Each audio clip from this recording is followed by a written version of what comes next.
ఆ పాదం ప్రజల కన్నీరులో తడిచిపోతుంది. ఆ బాణం ప్రజల సమస్యల్ని చూస్తూ దూసుకుపోతుంది. ఆ పాదం, ఆ బాణం ప్రజలకు కొండంత భరోసాను, ధైర్యాన్ని ఇస్తున్నాయి. ప్రతి గుండెను పలకరిస్తున్నాయి. ప్రతి మనసును ఆప్యాయంగా తాకుతున్నాయి. 150వ రోజు పాదయాత్రను షర్మిల పెంటపాడులో ప్రారంభించి జేకుమ్మూరులో ముగించారు. పరిమళ రచ్చబండలో ప్రసంగించిన షర్మిల జగనన్నొస్తారు, ఎన్నికలొస్తాయి, సీఎం అవుతారు అని చెప్పారు.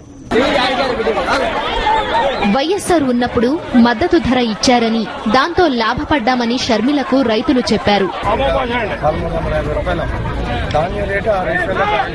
రైతుల బాధలు విన్న షర్మిల వారికి భరోసా కల్పించి ముందుకు నడిచారు.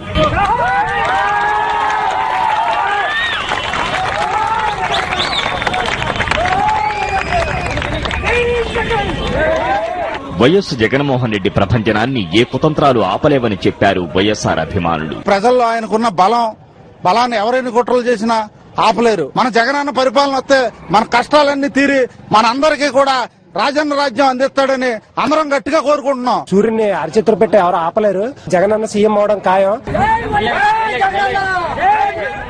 షర్మిలపై పశ్చిమ గోదావరి జిల్లా ప్రజలు చూపుతున్న అభిమానం మాటల్లో చెప్పలేనిదన్నారు వైఎస్ఆర్ అభిమానులు. జగన్ ని జైల్లో పెట్టిన ప్రజాదరణ ఆపలేరు. జగన్ గారిని విడిపించమని కోరుతున్నాను. ఈ ప్రజలందరూ కూడా జగన్ గారికి వేస్తారని. 2014 ఎన్నికల తర్వాత రాబోయేది రాజన్న రాజ్యమేనని వైఎస్ఆర్ అభిమానులు చెప్పారు.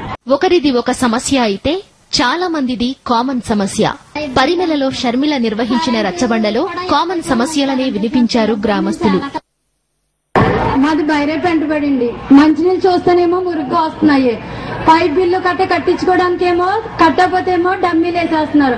ప్రతిసారి ఎన్నిసార్లు కంప్లైంట్ ఇచ్చినా మంచినీళ్ళు అలాగే వస్తున్నాయి. కరెంటు బిల్లు కూడా అంతే. ఒక ఫ్యాన్, ఒక లైట్ ఉంటే దానికి 1200 వచ్చేస్తుంది. మాలాంటి పేదవాళ్ళు అసలు ఎలా కడతారండి ఇలాంటి బిల్లులు? ఇల్లు ప్రస్తుతానికి ఇల్లు ఏదో కాలం గుడ్సల కింద వేసుకున్నామండి. వేసుకుంటే ఇల్లు పట్టాల గురించి ప్రతి మీటింగ్ కి వెళ్తున్నామండి. అలాగంటే ఇస్తాము, అలాగంటారు, ఎలాగంటున్నారు అని ఇప్పుడు పట్టాలు రాలేదండి. లోన్లు పెట్టుకున్నా లోన్లు రావట్లేదండి. మాకు ప్రతి ఒక్కరికి నివాసయోగ్యంగా లేవు. అప్పటి నుంచి మళ్ళీ ఇప్పటి వరకు ఎన్నో కుటుంబాలు పెరిగినాయి తప్ప వాళ్ళకి కావలసినటువంటి సదుపాయంగా ఉండేటువంటి స్థలాల సేకరణ గానీ, వాళ్ళకి కావలసినటువంటి ఇళ్లు సమకూర్చడం గానీ జరగలేదు. మొత్తం కిడ్నీ కూడా లేదండి. కిడ్నీ పాడైపోయింది. 2 బాబులు పుట్టాను, చదివించి కూడా మా దగ్గర లేదండి. బాబులు కూడా ఇవ్వండి అనారోగ్యంగా ఉన్నారు. కానీ రూపాయి కలిసి వచ్చి బాధ్యత మాకు లేదు. అదే రాజశేఖర రెడ్డి అన్నగారు ఉంటే అన్ని సౌకర్యాలు చేతురమ్మా. వైఎస్సార్ ఆలోచనలు, ఆయన చేపట్టిన పథకాలు అమలు కాకపోవడం వల్లనే ఈ సమస్యలు అని ప్రజలు ముక్తకంఠంతో చెబుతున్నారు.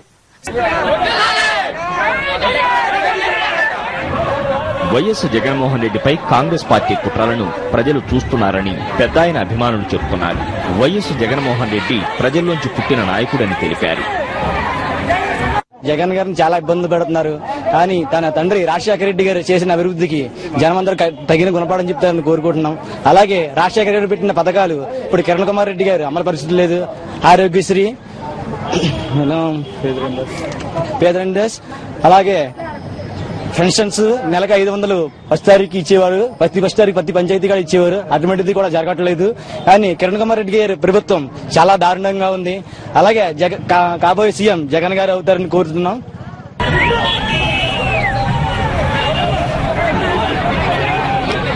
జగన్ గారిని ఎంత ఇబ్బంది పెడుతున్నారో లోకం అందరికీ తెలుసు.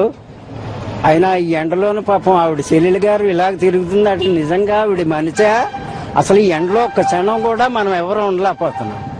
అసలు ప్రజల్లోనూ మార్పు ఎలాగొస్తుంది? జగన్ వదులుతారా, వదలరా? ఆ కాంగ్రెస్ వారు అంతా ఈ సర్వే చేయించున్నారు. సర్వే అతనికే ఎక్కువ అవుతుంది. దాని గురించి వదలటానికి ఆస్కారం లేదు.